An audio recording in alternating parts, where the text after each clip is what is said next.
আহলে বায়াতের সম্মানিত উপদেষ্টা হাফিজ স্যারকে কিছু বলার জন্য আহ্বান করছি। জয় গুরু, জয় লালন, জয় মাওলা মোহাম্মদ আলী সাল্লাল্লাহু আলাইহি ওয়াসাল্লাম। আজকে খাজা নিজামুদ্দিন আহমেদ চিশতি রহমতুল্লাহ যশোর মাহেদিয়া এর ওফাত বার্ষিকী উপলক্ষে 35তম 40 দিবস পালন উপলক্ষে বাৎসরিক ভক্তগুরুর মিলন মেলা কেদারনগর আশ্রম ভক্তগুরু। আজকে আমরা যে মহতী উদ্দেশ্য নিয়ে এখানে দাঁড়িয়েছি, চিশতিয়া তরিকার সিলসিলা মোতাবেক আমাদের মহাপ্রভু নিজামুদ্দিন সাহেবের 35তম ওফাত বার্ষিকী আমরা উদযাপন করছি।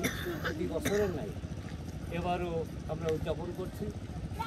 এই মেলায় আগত সকল ভক্তবৃন্দ এবং আশেকানগণ সহ বিশ্বের সকল গুরুবাদী মানুষদের প্রতি আমার প্রভু আমার আল্লাহ সুফি সদরুদ্দিন আহমেদ চিশতি আলাইহিস সালামের পক্ষ থেকে আর্থিক শুভেচ্ছা রাখছি এবং গুরুর কাছে চাচ্ছি আজকের এই মহান দিনে ওসিলায় আমাদের সকলকে মাফ করুক এবং সারা বিশ্বে ঘরে ঘরে আমাদের এই দর্শনকে যেন প্রচার হয়, সেই তৌফিক আমাদের। সম্মানিত হাফিজ স্যারকে এই পর্যায়ে কিছু সংক্ষিপ্ত কথা বলার জন্য আমি আমাদের পরবর্তী প্রতিনিধি বাবুল বিশ্বাস চিশতি সাহেবকে কিছু কথা বলার জন্য অনুরোধ। জয় গুরু।